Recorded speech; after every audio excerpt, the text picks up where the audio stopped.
आज का टॉपिक क्या है हम लोग का? Types of irritants. ठीक है। यहाँ देखो, टाइप्स ऑफ इरिटेंस के हिसाब से आज पढ़ेंगे। टाइप्स ऑफ इरिटेंस पढ़ेंगे। टाइप्स ऑफ इरिटेंस के हिसाब से क्या है कि हम लोग के बॉडी में दो तरह का क्रोमोसोम्स होता है ना। ह्यूमन बीइंग में 46 क्रोमोसोम्स होता है। जहाँ पर क्या है कि 44 को हम लोग क्या बोलते हैं? ऑटोजोम्स बोलते हैं। और बाकी का जो दो बच जाता है उसको क्या बोलते हैं? सेक्स क्रोमोसोम्स बोलते हैं, है ना। तो सेक्स क्रोमोसोम्स में क्या होता है? या तो एक्स एक्स आएगा, या तो क्या रहेगा? एक्स वाई आएगा। तो हम लोग के बॉडी में कितना क्रोमोसोम्स है? 46 है। और 46 में जो 44 जो है वो ऑटोजोम्स है, और बाकी का जो दो है वो क्या है? सेक्स क्रोमोसोम्स है। ऑटोजोम्स है ना, वो इंडिकेट करता है कि हम लोग का बॉडी कैसा बनेगा। ठीक है, ये ऑटोजोम्स डिसाइड करता है। और ऑटोजोम्स में दो तरह का जीन्स होता है, एक होता है डोमिनेंट वाला और एक होता है रेसेसिव वाला। सपोज रखे ना कि हाइट एक कैरेक्टर है और उसके लिए दो जीन्स है, कैपिटल टी और क्या? Small T. तो यहाँ पर जो कैपिटल टी है, ये कैपिटल टी क्या हो गया? डोमिनेंट हो गया। और ये जो स्मॉल टी हो गया, ये क्या हो गया? रिसेसिव हो गया। इसके बाद क्या है कि बाकी का जो दो बचता है इसको क्या बोलते हैं? सेक्स क्रोमोसोम्स बोलते हैं। ये बच्चे का सेक्स डिसाइड करता है कि बच्चा मेल बनेगा या फिर क्या बनेगा? फीमेल बनेगा। अगर एक्स एक्स है तो ये इंडिकेट करता है गर्ल चाइल्ड को इंडिकेट करता है। और अगर एक्स वाई है तो ये बॉय चाइल्ड को इंडिकेट करता है। तो बोलने का मतलब कहना है कि अगर 44 जो क्रोमोसोम्स है वो ऑटोजोम्स है, और ऑटोजोम्स में अगर डोमिनेंट क्रोमोसोम्स में कोई डिफेक्ट रहेगा तो उसका नाम क्या होता है? Autosomal dominant disorder. तो इसका एग्जाम्पल क्या होता है? मस्कुलर डिस्ट्रॉफी, है ना। तो मसल्स का खराब होना, वो क्या हो गया? Autosomal disorder. और क्या है कि अगर रिसेसिव क्रोमोसोम्स में गड़बड़ी है तो उसको क्या बोलते हैं? ऑटोजोमल रिसेसिव डिसऑर्डर बोलते हैं। और इसके अंदर में बहुत सी बीमारी आता है, जैसे क्या हो गया? सिकल सेल एनीमिया आ गया। सिकल सेल एनीमिया आ गया। और क्या आ गया? वी हैव अ, ठीक है, थैलासेमिया। ठीक है, जिसके बारे में पढ़ेंगे। इसके बाद क्या है कि सेक्स क्रोमोसोम्स में दो पार्ट आता है, एक आता है एक्स लिंक डिजीज और एक क्या आता है? Y link disease. अभी क्या है कि फीमेल में दो एक्स क्रोमोसोम्स होता है, और दो एक्स क्रोमोसोम्स में क्या होता है कि एक बन जाता है डोमिनेंट और एक बन जाता है रिसेसिव। तो डोमिनेंट क्रोमोसोम्स में डिजीज नहीं होता है, रिसेसिव क्रोमोसोम्स में ही डिजीज होता है। तो रिसेसिव क्रोमोसोम्स में जो डिजीज होता है उसका नाम क्या होता है? हेमोफीलिया। हेमोफीलिया हो गया, या फिर क्या हो गया? कलर ब्लाइंडनेस हो गया। ये क्या है कि एक्स लिंक रिसेसिव डिजीज है। तो हेमोफीलिया, और दूसरा क्या है? Colour blindness. ठीक है। इसके बाद क्या है कि वाई लिंक डिजीज में आते हैं। वाई लिंक डिजीज क्या होता है ना, कि सिर्फ मेल को अफेक्ट करता है, क्योंकि मेल में ही वाई वाई क्रोमोसोम्स होता है। और एक्स लिंक डिजीज क्या होता है कि मेल या फीमेल दोनों को अफेक्ट कर सकता है। मतलब क्या है कि यहाँ पर मेल और फीमेल दोनों को अफेक्ट कर सकता है। और ये वाला भी ऑटोजोम्स भी क्या होता है ना, ऑटोजोम तो सबके अंदर में होता है। तो ये भी क्या, बोथ मेल और फीमेल दोनों को अफेक्ट करता है। और वाई लिंक डिजीज का जो एग्जाम्पल होता है वो क्या होता है? हाइपर ट्राइकोसिस, या फिर क्या? पैटर्न बाल्डनेस, है ना। तो मेल लोग का बाल उड़ जाता है, तो ये बैंडनेस जो होता है, ये क्या है? ये वाई लिंक डिजीज है। Baldness is a Y link disease. और क्या होता है? Hypertrichosis of ear. ये इसमें क्या होता है ना, कि हेयर में क्या होता है कि कान के पास में, ईयर में बहुत सारा हेयर डेवलप कर जाता है, तो उसको क्या बोलते हैं? Hyper trichosis of year. तो बोलने का मतलब क्या है कि हम लोग के बॉडी में सब मिलाकर के 46 क्रोमोसोम्स होता है। 44 को बोलते हैं ऑटोजोम्स बोलते हैं, और बाकी दो क्या बोलते हैं? सेक्स क्रोमोसोम बोलते हैं। सेक्स क्रोमोसोम्स ना बताता है कि बच्चा मेल बनेगा या फीमेल बनेगा। लेकिन अगर बच्चा मेल बन रहा तो बॉडी पूरा मेल की तरह बनेगा। अगर बच्चा फीमेल बन रही तो बॉडी पूरा क्या? फीमेल की तरह बनेगा। तो ये ऑटोजोम्स का काम क्या होता है ना, कि बॉडी को बनाना। अब क्या है कि ऑटोजोम्स में दो तरह का क्रोमोसोम्स होता है, या तो कैपिटल वाला या तो स्मॉल वाला। अगर कैपिटल क्रोमोसोम्स में डिफेक्ट है तो वो डोमिनेंट डिसऑर्डर में आता है। अगर स्मॉल क्रोमोसोम्स में डिफेक्ट है तो वो रिसेसिव वाला में आता है।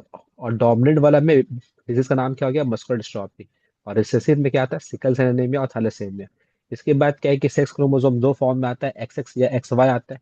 अगर एक्स क्रोमोसोम में डिफेक्ट है तो उसको क्या बोलते हैं? हेमोफीलिया या फिर कलर ब्लाइंडनेस। ये दोनों क्या है?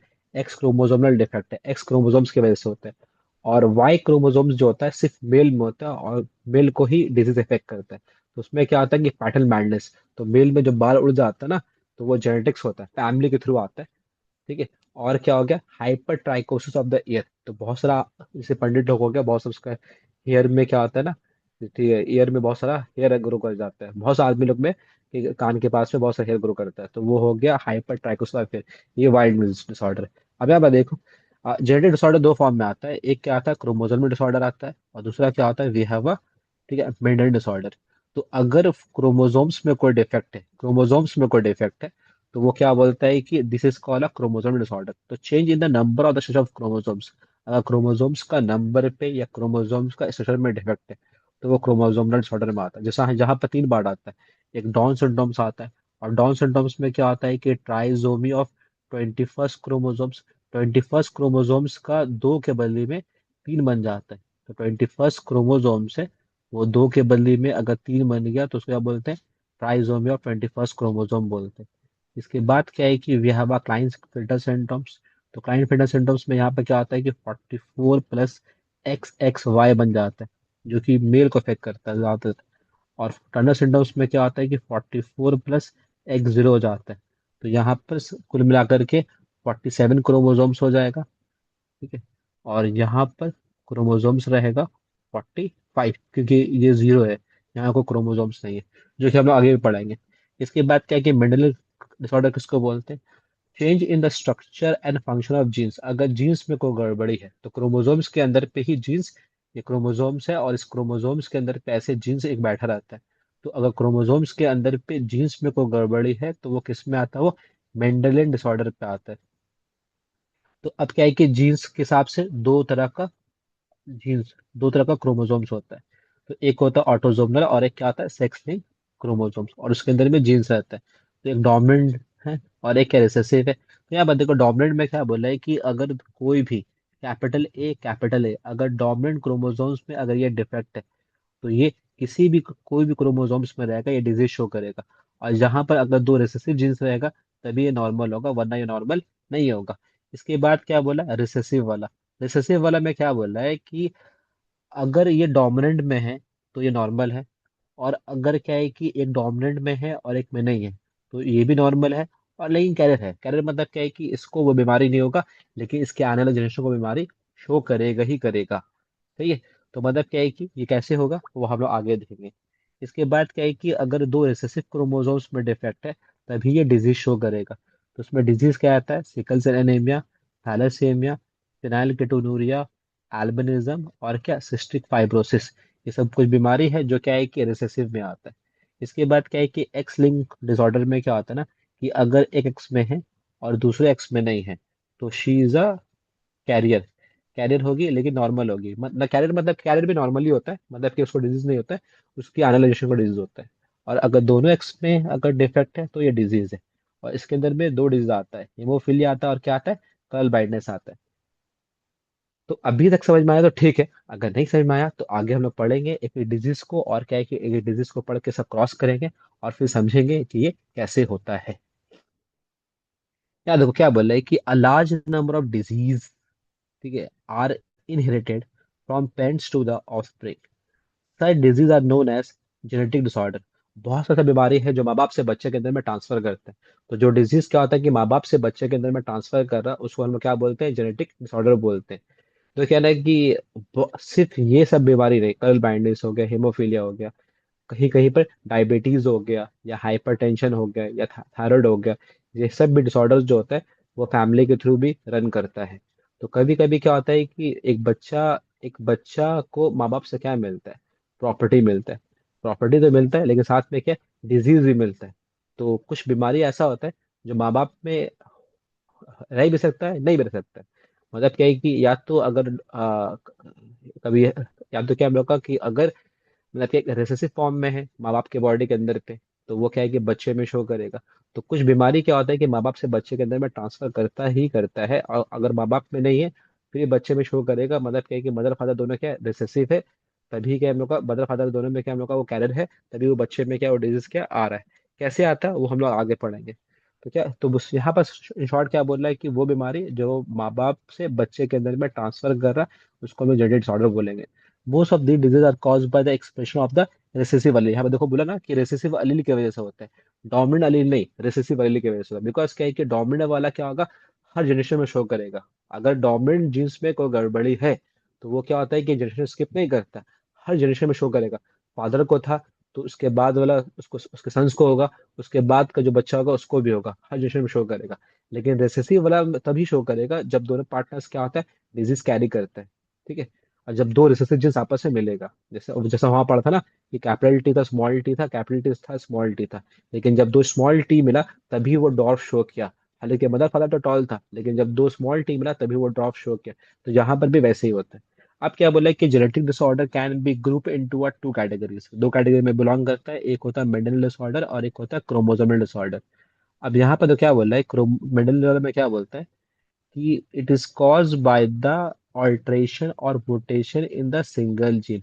अगर जीन्स में कोई ऑल्ट्रेशन हो रहा या म्यूटेशन हो रहा तो उसको आप क्या बोलते हैं, मेंडल डिसऑर्डर बोलते हैं।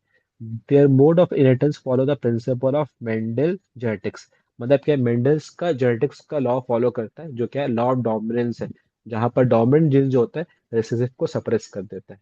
तो एग्जाम्पल क्या है, ऑटोसोमल डोमिनेंट डिसऑर्डर। तो अगर डोमिनेंट क्रोमोसोम्स में है तो डोमिनेंट डिसऑर्डर आ गया, एग्जाम्पल क्या, मस्कुलर डिस्ट्रॉफी। अगर रिसेसिव क्रोमोसोम्स में है तो recessive disorder sickle cell anaemia. और अगर सेक्स लिंक में है तो हेमोफीलिया। पढ़ते और समझने की कोशिश करते क्या बोला ये। तो अभी भी कोई समझ में नहीं आया, कोई दिक्कत नहीं है, आगे पढ़ेंगे तो समझ में आ जाएगा वो क्या बोलता है वो। पहले बीमारी का नाम क्या हो गया, haemophilia. Haemophilia is also called a royal disease, क्यों, क्योंकि ये क्वीन विक्टोरिया का था ये बीमारी। तो queen Victoria is the carrier of this disease. It is a sex-linked recessive disease. It is transmitted from the unaffected carrier female to their sons. मतलब क्या है कि माँ से बच्चे में ये डिजीज क्या होता है, ट्रांसफर करता है। अगर फीमेल डिजीज की कैरियर है तो मेल को ये होगा ही होगा। अब क्या बोला, in this disease a single protein that is a part of the cascade of the protein involve in clotting of blood is affected. मतलब क्या है कि ब्लड को क्लॉट करने के लिए जो प्रोटीन था, यहाँ पर क्या होता है, वो प्रोटीन नहीं होता है। तो क्या है कि हाथ कटता है तो यहाँ पर ब्लड क्लॉट क्या होता है, नहीं होता। Due to this in an affected individual a simple cut will result in a no stop bleeding। मतलब क्या है कि अगर हल्का सा भी हाथ कटेगा ना तो क्या होगा, ब्लड क्लॉट नहीं करेगा। तो ब्लड क्लॉटिंग के लिए जो फैक्टर्स होता है यहाँ पर ना, यहाँ पर वो फैक्टर्स क्या होता है, एब्सेंट हो जाता है। तो वो प्रोटीन जो ब्लड क्लॉटिंग में हेल्प करता है यहाँ पर प्रॉपरली बन नहीं पाता है। तो क्या बोला है कि the heterozygous female carrier for haemophilia may transmit the disease to their son. अगर फीमेल कैरी कैरी करी तो मेल को इफेक्ट करेगा। The possibility of the female becoming a hemophilic is very rare because mother of such female has to be at least carrier and father should be disease। तो क्या है कि अगर female का जो हेमोफीलिया बनना वो काफी कम होता है। क्यों कम होता है, बिकॉज क्या है कि यहाँ पर क्या है कि mother should be a carrier and father should be a disease, तभी वो हेमोफीलिया उसको होगा, वरना नहीं होगा। It is a royal disease because it shows a number of hemophilic descent as a Queen Victoria was the carrier of the disease। तो यहाँ पर क्या होता है कि इस बीमारी में क्या होता है कि हल्का सा हाथ कटेगा तो ब्लड क्या होगा, क्लॉट नहीं करेगा। याद रखना, will result in no stop bleeding. तो कभी कभी क्या होना है कि हम लोग काम करते थे हॉस्पिटल में, तो वहां पर क्या होता है कि बहुत से ऐसा पेशेंट आता था जिन लोग को हेमोफीलिया था और हाथ कट गया। तो अभी क्या है कि हम लोग क्या है कि ब्लीडिंग को रोकने के लिए पूरा मेहनत कर रहे हैं, लेकिन क्या है कि अभी ड्रेसिंग किया, अभी ब्लड से भर गया, फिर ड्रेसिंग किया, फिर ब्लड से भर गया। तो वहां पर क्या होता है, प्रेशर पॉइंट में दे करके उसको प्रॉपरली उसको ब्लीडिंग को रोकते थे। इसके बाद फिर क्या होता है कि बहुत सारा इंजेक्शन आता है, जिससे उसका नाम क्या होता है, ट्रांसजेमिक एसिड हो गया। या एक दवा आता है पॉज नाम का, तो उसमें भी क्या होता है कि ट्रांसजेमिक एसिड होता है। या फिर क्या, इसम साइलेंट नाम की एक दवा आता है, वो सब दवा खिलाकर क्या करते थे हम लोग, ब्लीडिंग को रोकते हैं। तो हाँ, ब्लीडिंग रोकने के टाइम में अभी भी क्या होता है ना, बहुत सारा मेडिसिन या बहुत सारा इंजेक्शन आता है। खास करके ट्रांसजेमिक एसिड नाम का एक दवा आता है। ठीक है, ट्रांस ट्रांसजेमिक एसिड। और ये जो है ब्लीडिंग को रोकने में काफी हेल्प करता है ये। ठीक है। अब यहाँ पर देखो, सपोज तो क्या है कि यहाँ पर एक क्वेश्चन दे देगा कि क्या हम लोग का कि एक मदर है और एक फादर है। ठीक है। और मदर और फादर यहाँ पर है, और मदर के अंदर पे अगर दोनों एक्स क्रोमोसोम्स में ये डिजीज अगर नहीं है, मतलब क्या है कि ये डिजीज नहीं है, तो शी इज अ नॉर्मल। और क्या है कि अगर फीमेल में एक्स क्रोमोसोम्स में है एक में और एक में नहीं है, तो she is a carrier of the disease. और अगर दोनों क्रोमोसोम्स में है तो शी इज डिजीज, वो डिजीज है वो। इसके बाद क्या बोला, फादर में क्या होता है कि अगर एक एक्स में है और दूसरे में वाई होता है मेल में, तो ये क्या हो गया, नॉर्मल। और क्या है कि फादर में क्या है कि एक एक्स में है और दूसरे में, ठीक है, वाई में नहीं है, तो वाई में तो होता नहीं, because is x link disease, तो वाई में तो शो ही नहीं करेगा। तो वो क्या हो गया, फादर यहाँ पे क्या बनेगा, डिजीज ही बनेगा, बिकॉज क्या है कि ये एक्स लिंक डिजीज है। ठीक है। तो सेक्स लिंक रिसेसिव डिजीज है, और एक ये क्या है, this is a x link disease, है ना। तो यहाँ बोल दिया एक्स लिंक डिजीज है। ठीक है, हेमोफीलिया। इसके बाद देखो यहाँ पर क्या बोला है कि क्यों, बिकॉज क्या ना, कि देखो फीमेल में अगर एक एक्स में है और एक एक्स में नहीं है, तो फीमेल में एक एक्स में है और एक में नहीं है, और मेल में क्या है कि एक्स में है और दूसरे वाई में, वाई में तो होगा नहीं क्योंकि एक्स लिंक डिजीज है, एक्स में ही होगा। तो यहाँ पर क्या होता है ना कि ये बन जाता है डोमिनेंट बन जाता है, और ये बन जाता है रिसेसिव। तो डोमिनेंट जींस क्या करता है, रिसेसिव को दबा देता है। लेकिन अगर दोनों अलग अलग क्रोमोसोम्स हैं, तो यहाँ पर डोमिनेंट और रिसेसिव बनने का सवाल उठता ही नहीं है। सपोज करो क्या है कि मेरे कंपनी है, और उस कंपनी में क्या है कि मैनेजर का पोस्ट खाली है, और वो मैनेजर के पोस्ट के लिए क्या है कि एक ही पोस्ट खाली है, और I I need a female manager, जो फीमेल मैनेजर का पोस्ट है वो। तो वहां पर क्या है, दो फीमेल इंटरव्यू देगी, तो हम एक को चूज करेंगे और एक को चूज नहीं करेंगे। तो जो डोमिनेंट वाली है उसको हम चूज करेंगे, और जो रिसेसिव है उसको हम चूज नहीं करेंगे।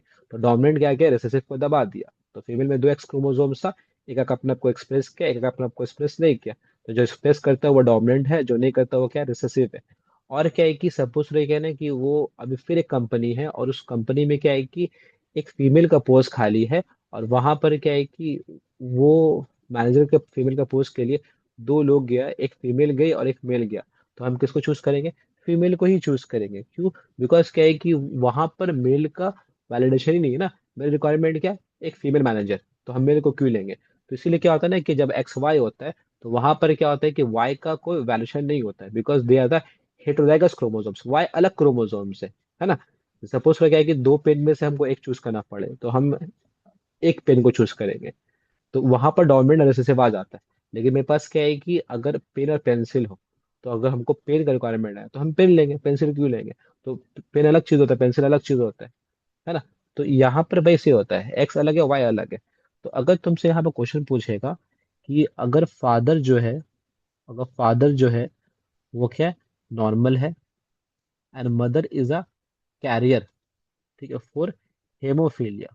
तो father is a normal and mother is a carrier carrier for haemophilia, right the probability of affected children. तो यहाँ पर क्या बोल रहा है कि फादर यहाँ पर क्या है, नॉर्मल है। तो नॉर्मल मतलब क्या हो गया, एक्स और Y, and mother is a carrier, carrier मतलब क्या हो गया, एक्स सी एक्स। तो बच्चा कितने बच्चों को ये बीमारी अफेक्ट करेगा उसके प्रोबेबिलिटी बना के दिखाइए। ठीक है, देखते हैं हम लोग यहाँ पर। तो यहाँ पर जो पहला बच्चा बना वो क्या बना, एक्स सी एक्स।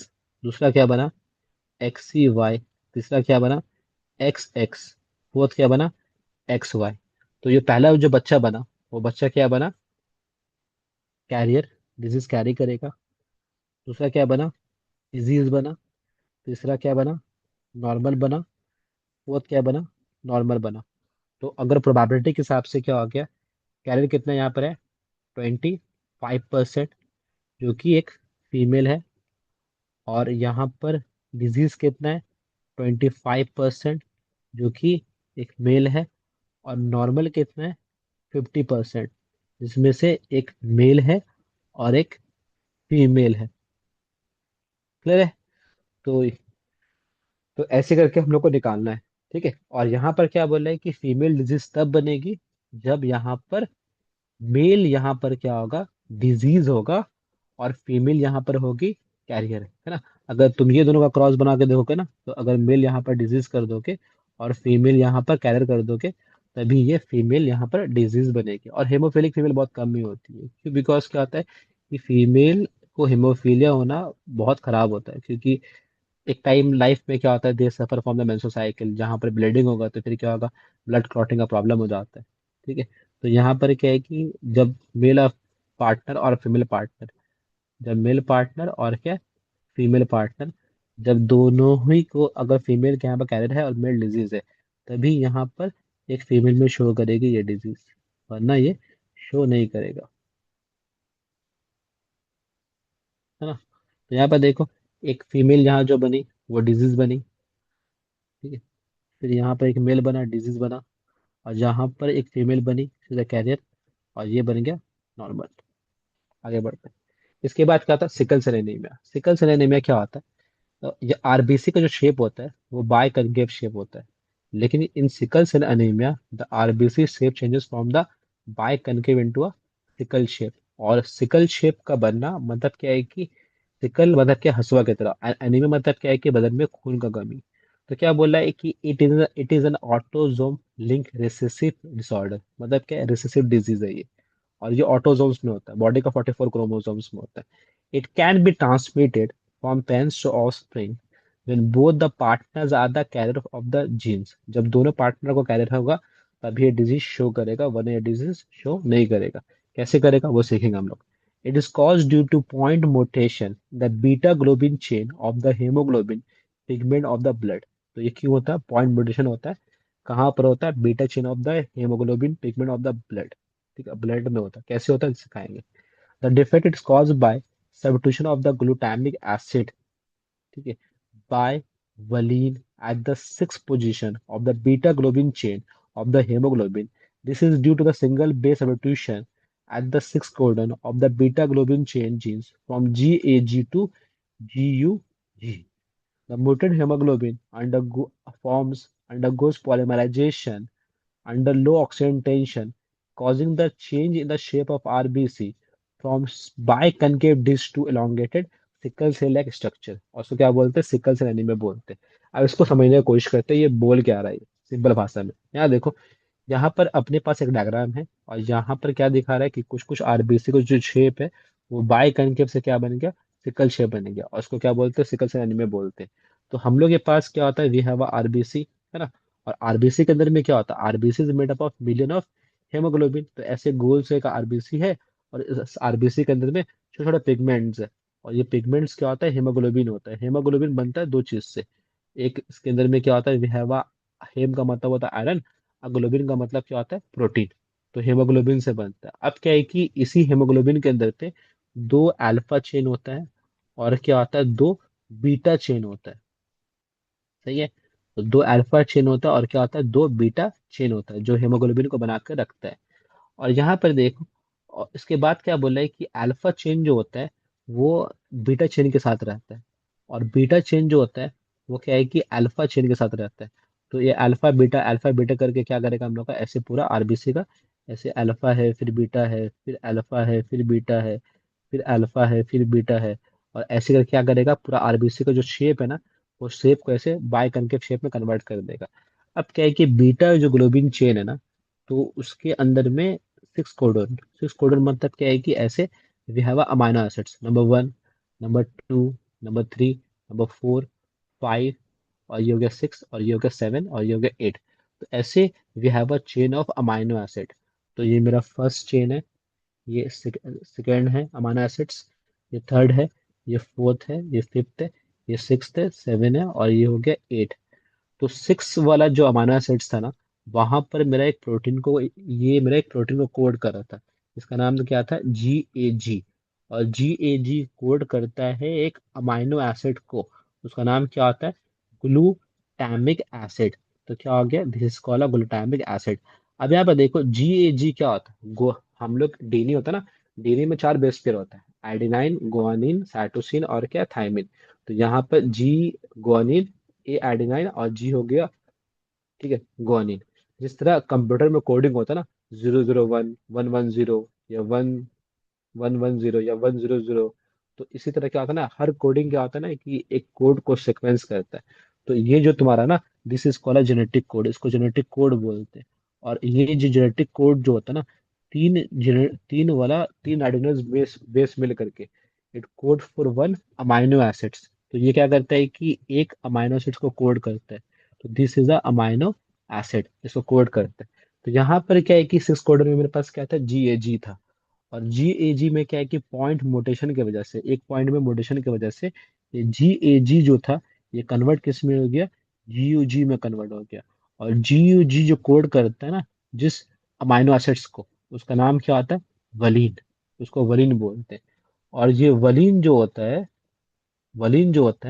ये होता है नॉन पोलर होता है। ये क्या होता है, नॉन पोलर होता है। और ग्लूटामिक एसिड जो होता है वो क्या होता है, वो पोलर होता है ये। तो this is a polar covalent compound. तो ये पोलर होता है। अब क्या बोल रहा है कि मेरे पास अल्फा चेन है और बीटा चेन है, और फिर बीटा चेन है और फिर क्या अल्फा चेन है। तो बीटा चेन में क्या है कि सिक्स कोडन में जी ए जी जो था वो किस में कन्वर्ट हो गया, जी यू जी में कन्वर्ट हो गया। मतलब क्या है कि एक बेस पेयर का पूरा फर्क हो गया, और एक बेस पेयर का फर्क में पूरा का पूरा क्या हो गया, अमाइनो एसिड चेंज हो गया। ठीक है।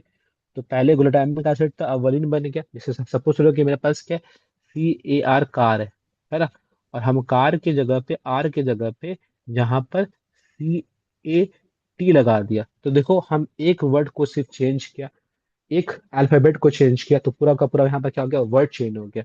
तो कार से वो कैड बन गया। तो यहाँ पर क्या है कि अगर हम एक बेस पेयर को चेंज करेंगे, जी ए जी के बदले में जी यू जी लगा देंगे, तो पूरा का पूरा क्या होगा, it change the amino acids. अब क्या होता है ना कि बीटा चेन में जी यू जी बनेंगे ना, और जी यू जी क्या होता है, वलिन को कोड करता है, और वलिन इज अ नॉन पोलर। और नॉन पोलर आपस में क्या होता है, घुल जाता है। तो ये दोनों बीटा चेन आपस में क्या होगा, डिजोल्व हो जाएगा। और ये डिजोल्व होने की वजह से ये आरबीसी का जो शेप होगा वो क्या होगा, बाय कनकेव से ये क्या होगा, सिकल सेल में कन्वर्ट हो जाता है। बिकॉज तो हमको पता ना कि मेरा जो नॉन पोलर होता है वो नॉन पोलर में क्या होता है, घुल जाता है। जैसे मेरे पास क्या पेट्रोल है ना। तो अभी क्या है कि पेट्रोल में हम लोग क्या करते हैं कि इथेनॉल E20 फ्यूल नाम सुने अभी, तो हम लोग क्या करते हैं, पेट्रोल में इथेनॉल मिला के बेच सकते हैं। बिकॉज इथेनॉल भी क्या होता है, नॉन पोलर होता है, और पेट्रोल भी क्या होता है, नॉन पोलर होता है ना। तो पेट्रोल, केरोसिन, जितना भी ऑयल होता है, तो ऑयल में ऑयल घुल जाता है because they are non polar. लेकिन ऑयल में पानी नहीं घुलता है, क्योंकि water is a polar covalent compound. तो यहाँ पर क्या है कि नॉन पोलर आपस में घुल गया, और घुलने के बाद पूरा का पूरा आरबीसी का शेप को चेंज कर दिया। तो पहले ये आरबीसी बाय कनकेव था, अब ये बन गया सिकल शेप बन गया। तो ये बाय कनकेव से ये बन जाता है सिकल शेप में कन्वर्ट हो जाता है।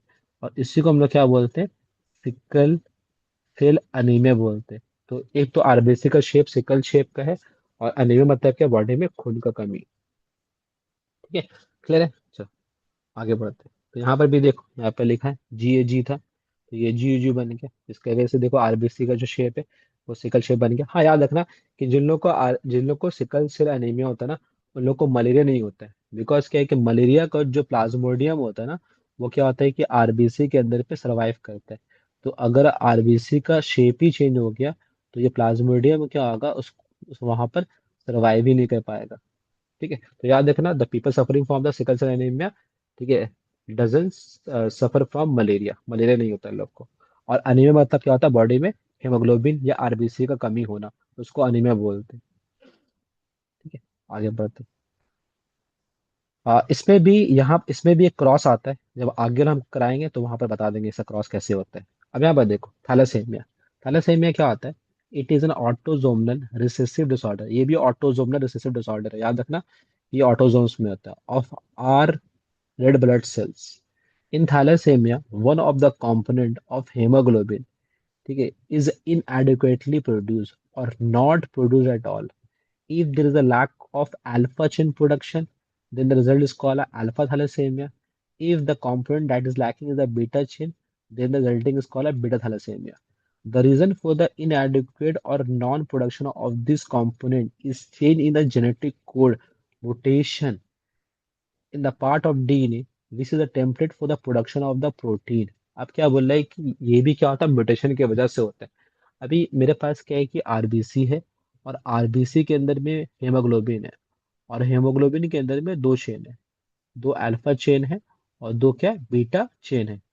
ठीक है, चेन मतलब क्या, चेन ऑफ अमाइनो एसिड है ना, क्योंकि पूरा का पूरा haemoglobin is a protein. Haemoglobin, globin का मतलब ही प्रोटीन होता है। ठीक है, तो ग्लोबिन का मतलब क्या होता है, प्रोटीन। ठीक है, ये प्रोटीन का कंपोनेंट है, और ये प्रोटीन किससे बनता है, अमाइनो एसिड से बनता है। तो यहाँ पर क्या है कि अगर अल्फा चेन नहीं बन पाएगा, तो अल्फा चेन क्या है, ये ऐसे एक चेन रहता है, and this is a chain of amino acid. ये किसका चेन है, ये this is a chain of amino acid. ये पूरा का पूरा अमाइनो एसिड का चेन है ये पूरा चलता आता है ये, है ना। क्योंकि हम लोग क्लास 11 में बायोमोलिक्यूल्स में पढ़ा था कि ग्रुप ऑफ अमाइनो एसिड,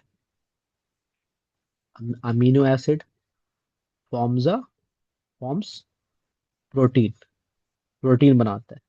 तो प्रोटीन यहाँ पर मोनोमर है और पॉलीमर है, और यहाँ पर अमाइनो एसिड्स क्या मोनोमर है। जिस तरह क्या होता है कि a group of glucose form the starch, या a group of fatty acid and glycol forms a lipid. तो इसी तरह क्या है कि a group of amino acid forms a protein. तो यहाँ पर ये अमीनो एसिड्स है, और ये आपस से मिलने के बाद इट फॉर्म्स अ प्रोटीन। तो ये प्रोटीन बनाता है, और यहाँ पर प्रोटीन कौन सा हो गया, हेमोग्लोबिन हो गया।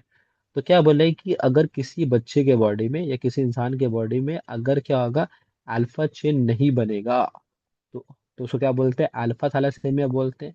और अगर बीटा चेन नहीं बन पा रहा है, तो उसको हम लोग क्या बोलते हैं, बीटा थैलेसीमिया बोलते हैं। तो याद रखना, थैलेसीमिया दो तरह का होता है। और थैलेसीमिया एक बीमारी होता है जहां पर क्या होता है, बदन में खून ही बनने पाता है, और ये ऑटोजोम्स की वजह से होता है। ठीक है। तो यहाँ पर देखो, सपोज तो क्या है कि हम यहाँ पर फादर ले रहे हैं, और फादर और मदर, तो ये ऑटोजोम्स में है, तो यहाँ पर सेक्स क्रोमोसोम्स का कोई लेना देना है ही नहीं है। तो यहाँ हम फादर लिया और मदर लिया। तो सपोज तो क्या है कि फादर जो है, यहाँ पर हेमोग्लोबिन लिया, एच बी लिया, यहाँ पर भी हम एच बी और एच बी लेंगे। और क्या है कि अगर दोनों में नहीं है, तो ये हो गया नॉर्मल। ठीक है, नॉर्मल। और क्या है कि अगर एक में थैलासेमिया का जीन्स है और दूसरे में नहीं है, तो ये हो गया कैरियर। हाँ, यहाँ पर कैरियर होता है। और क्या है कि अगर यहाँ पर एक में है और दूसरे में नहीं है, तो ये हो गया कैरियर। और अगर दोनों में थैलासेमिया का जीन्स है, मतलब कि मेल वाला में दोनों का, मेल का दोनों हेमोग्लोबिन में थैलासेमिया का जीन्स है, और क्या, फीमेल का दोनों हेमोग्लोबिन में थैलासेमिया का जीन्स है, का दोनों में है, तभी क्या होगा, देयर डिजीज। ठीक है, मतलब क्या हो गया, डिजीज वाला जीन्स, थैलेसेमिया का जीन्स है, तब वो डिजीज में। ठीक है। अब यहाँ पर देखो, तो जो हम क्या बताया था कि यहाँ पर क्या होता है, इसमें क्या होता है कि रिसेसिव में क्या होता है कि अगर अगर दोनों डोमिनेंट वाला में है, तो ये नॉर्मल। अगर एक में है और एक में नहीं है, तो वो कैरियर हो गया। अगर दोनों रिसेसिव जीन्स में रहेगा तभी ये डिजीज शो करेगा, वरना ये डिजीज शो नहीं करेगा। तो याद रखना इसको, दो रिसेसिव जीन्स के लिए। तो यहाँ पर क्या है कि अगर तुमको एग्जाम में एक सवाल पूछ ले, क्या बोलते हैं कि अ कपल, ठीक है, in which a female is a carrier of thalassaemia, female and male, अगर फीमेल और मेल दोनों ही क्या है कि कैरियर है थैलासेमिया के लिए, right the probability of affected children. या थैलासेमिया भी बोल सकता है, या यहाँ पर तुमको सिकल सेल एनीमिया भी बोल सकता है।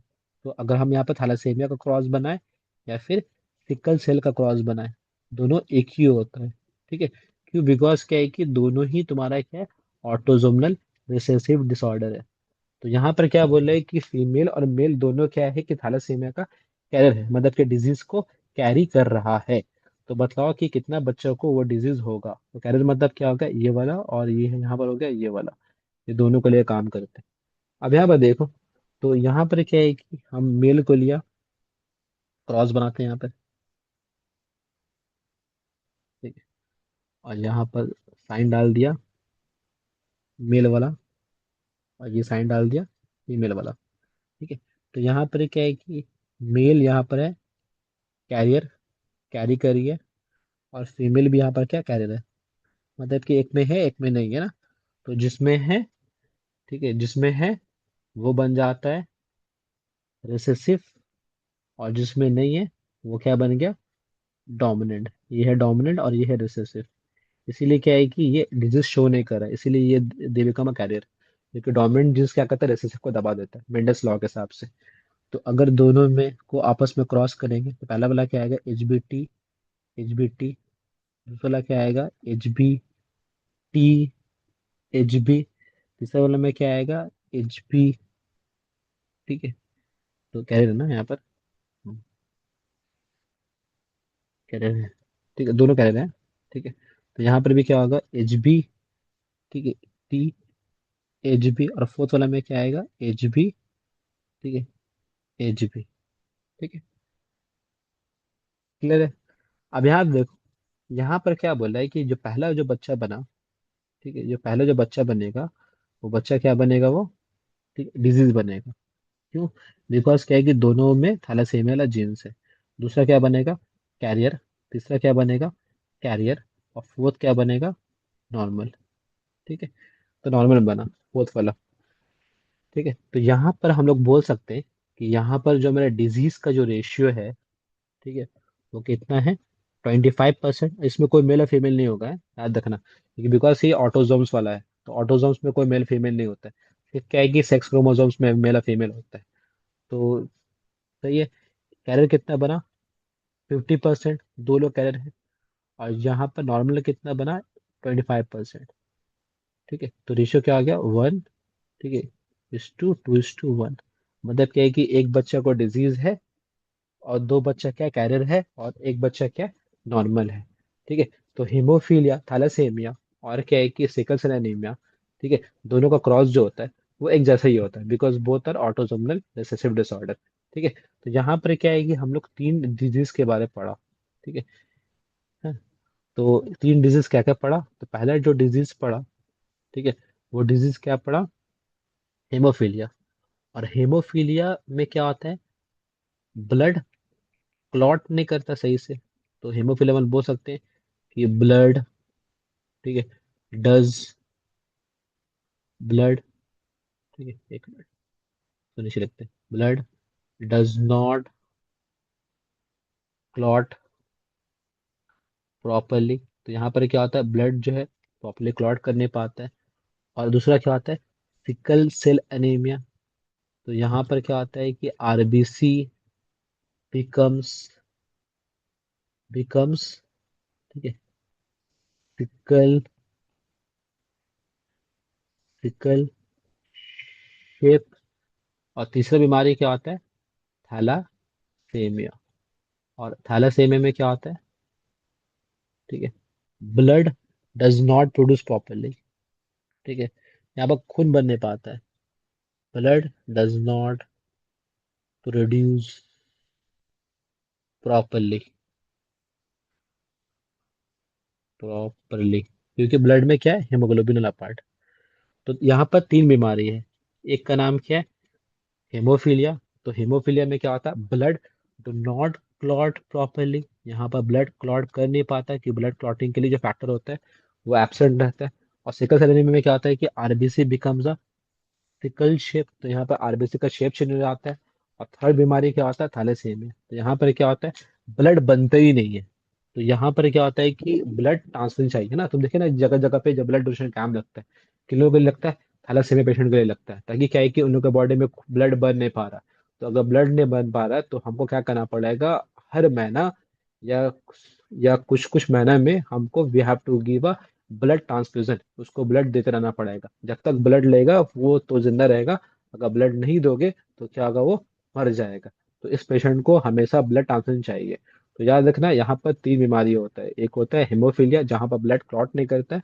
दूसरा क्या होता है, वी हैव अ, ठीक है, सिकल सेल एनीमिया जहाँ पर RBC become the sickle shape. और तीसरा क्या होता है, वी हैव अ थैलेसीमिया जहाँ पर क्या है कि blood does not clot properly. आगे बढ़ते हैं। यहाँ देखो कि यहाँ पे एक क्वेश्चन बोल रहा है कि a relevant portion of the beta chain of haemoglobin of a normal human is given below. तो एक नॉर्मल ह्यूमन का यहाँ पर आरबीसी का बीटा चेन दिया हुआ है। The codon for the six amino acid is GAG। ठीक है, the six codon GAG mutate to GAA as well of mutation A. तो यहाँ पर क्या बोल रहे हैं कि GAG जो था वो क्या बन गया, GAA बन गया। तो GAG जो था वो क्या बन गया, GAA बन गया, because of mutation of A. Mutation मतलब क्या होता है, चेंज करना, कोडिंग वाला। और फिर क्या बोल रहा है कि ए इंटू GUG मोटेशन बी। फिर बाद में क्या है, GAA से अब क्या बन गया, GUG बन गया, because of mutation of the B का मोटेशन की वजह से। आप क्या बोला कि haemoglobin structure did not change as result of the mutation A. जब ए में चेंज होगा तो वहां पर क्या होगा कि हेमोग्लोबिन का जो शेप होगा वो चेंज नहीं करेगा। Where the haemoglobin structure changes because of mutation in the B leading to sickles in RBC. तो क्या बोला है कि जब GAG से GAA बना तो वहां पर आरबीसी जो है यहाँ पर भी बाय कनकेव शेप में है भाई, और यहाँ पर भी क्या बाय कनकेव शेप में है। तो दोनों में क्या होगा, आरबीसी में चेंजेस नहीं आएगा। लेकिन जैसे GAA से GUG बन गया तो आरबीसी का शेप क्या हो गया, सिकल शेप हो गया। ऐसा क्यों, क्योंकि ए में जब म्यूटेशन हुआ तो यहाँ पर कोई चेंज नहीं आया, लेकिन बी में हुआ तो यहाँ पर चेंज हो गया। क्यों? बिकॉज क्या है कि ए जो कोड करता है, किसको कोड करता है वो? ग्लूटामिक एसिड को कोड करता है। और जी भी क्या आता है? ग्लूटामिक एसिड ही होता है। इसीलिए यहाँ पर कोई चेंज नहीं आया। और जब जी से जी बन गया तो इट कोड फॉर वलीन। जब वलीन बना तो यहाँ पर आरबीसी का शेप क्या हो गया? चेंज हो गया। अब क्या बोल रहा है कि right the genotype of an individual who is a carrier of sicles and anaemia but apparently unaffected. मतलब क्या है कि अब जीनोटाइप बताओ एक आदमी का जिसको सिकल सेल एनीमिया है, लेकिन क्या वो अनएफेक्टेड है। तो यहाँ इसका आंसर क्या होगा? HbS। ठीक है, HbS, HB, है ना? तो ये कैरियर हो गया, है ना? तो एक में डिजीज वाला जीन्स है और एक में नहीं है, तो कैरियर है ये। An affected individual with disease, मतलब क्या है कि जिसको डिजीज है उसका बताओ क्या होगा? तो डिजीज वाला क्या होगा? HbS। ठीक है, और HbS। ठीक है, जब दोनों क्रोमोसोम्स में रहेगा, जब दोनों वाला जीन्स में जिसमें रहेगा तभी वो डिजीज को शो करेगा। क्लियर है? आगे बढ़ते हैं। जैसे ये वाला, है ना? तो ये कैरियर हो गया और ये हो गया डिजीज। जब दोनों में है तभी डिजीज शो करेगा, जब एक में है और एक में नहीं है तो वो क्या हो गया? वो कैरियर हो गया वो। यहाँ देखो, make a cross for when both the partners are carrier for thalassaemia. अभी हम लोग किया कि जो एक क्रॉस करवाया जहां पर दोनों पार्टनर क्या था? कैरियर था थैलेसेमिया के लिए। थैलेसेमिया करो या फिर सिकल सेल एनीमिया करो, याद रखना दोनों क्या होता है? एक जैसा ही होता है। जैसे जैसे थैलेसेमिया का समझ में आ गया तो सिकल सेल एनीमिया भी वैसे ही होगा। दोनों में कोई डिफरेंस नहीं है। यहाँ देखो, नेक्स्ट टॉपिक क्या आता है? Pedigree analysis. पेडिग्री क्या होता है ना, कभी कभी क्या होता है ना, एक बीमारी जो होता है माँ बाप से बच्चे के अंदर में ट्रांसफर करता है। और वो ट्रांसफर करते करते क्या है हम लोग का? It makes a family tree. मतलब क्या है कि एक जनरेशन से दूसरे जनरेशन तक का क्या होता है, वो बीमारी क्या होता है? चलते रहता है। और आगे क्या है कि कितना सारा मतलब क्या है, कितना सारा जनरेशन को इफेक्ट करता है। तो क्या है कि ऐसे बायोलॉजी तो वो बोलता है ना कि अगर एक मेल और फीमेल है, अगर दोनों के बॉडी में थैलेसीमिया या हीमोफीलिया, ठीक है, या फिर क्या, सिकल सेल एनीमिया, अगर दोनों पार्टनर रिसेसिव है, तो बायो क्या बोलता है कि दोनों आपस में शादी नहीं करे तो अच्छा है। कि बिकॉज क्या है कि अगर दो रिसेसिव जीन्स मिलने का प्रोबेबिलिटी है, अगर दो रिसेसिव जीन्स मिल जाएगा तो बच्चों को भी क्या होगा? हेमोफीलिया या फिर क्या होगा? थैलेसेमिया हो सकता है या सिकल सेल एनीमिया हो सकता है। तो सोचो कि हम लोग का एक बच्चा बॉर्न हुआ हेमोफीलिया लेकर के, तो उसको कितना लाइफ में कितना मुश्किल होगा। और हेमोफिलिक फीमेल तो सर्वाइव ही नहीं करती है। और अगर एक बच्चा को थैलेसीमिया हो गया और वो जिंदगी भर क्या है कि उसको उसके लिए हेडेक रहेगा पेरेंट्स के लिए, क्योंकि उसको बार बार उस बच्चे को हॉस्पिटल जा करके बार बार उसका ब्लड ट्रांसफ्यूजन करना पड़ेगा। तो बायो से क्या बोलते हैं कि अगर दोनों पार्टनर कैरियर है हेमोफीलिया का या थैलेसीमिया का तो वो लोग मैरिड ही नहीं करे तो अच्छा है। ठीक है, तो अभी हमको देखना है ना कि अगर एक बीमारी है और क्या है कि एक जनरेशन से दूसरे जनरेशन तक का हीमोफीलिया, थैलेसीमिया, कलर ब्लाइंडनेस, या फिर डायबिटीज हो गया, या फिर हाइपरटेंशन हो गया, या फिर थायराइड हो गया, या फिर कैंसर हो गया, तो क्या हम लोग का एक जनरेशन से दूसरे जनरेशन तक पास कर सकता है या नहीं कर सकता है? और करेगा तो कैसे करेगा? तो उसके लिए we have a pedigree analysis. क्या बोल रहा है कि the study of the inheritance of the genetic trait in several generation of a human family, ठीक है, suggestion of human family in the form of family tree diagram is called pedigree analysis. मतलब क्या है कि generation to generation क्या होता है? बीमारी पास करना एक जनरेशन से दूसरे जनरेशन तक का, उसको पेडिग्री बोलते हैं। पेडिग्री का काम क्या होता है कि it help in genetic counselling to avoid the disorder in the future generation. मतलब क्या है कि अगर माँ बाप दोनों को वो डिजीज का कैरियर है तो फ्यूचर में वो बीमारी क्या है कि आने वाले बच्चे को नहीं हो। It shows the origin of a trade, flow of a trade in a family. मतलब क्या है कि एक बीमारी क्या होता है कि कैसे फैलता है आने वाला जनरेशन में। It is important to know the possibility of expressive of the recessive genes allele that can cause the genetic disease like colour blindness और क्या हेमोफीलिया। मतलब क्या है कि हेमोफीलिया या कलर ब्लाइंडनेस हो गया, ये सब बीमारी क्या हम लोग का कैसे एक जनरेशन से दूसरे जनरेशन तक पास करता है उसके बारे में भी क्या है कि पढ़ने में हेल्प करता है। इसके बाद क्या बोला है कि cross control the crosses can not be made in human, so pedigree help us to study the inheritance pattern of trait. मतलब क्या होता है कि दोनों के बीच में ट्रेट कैसे फैलता है वो हेल्प करता है। It predict the harmful effects of the marriage between the close relative, है ना?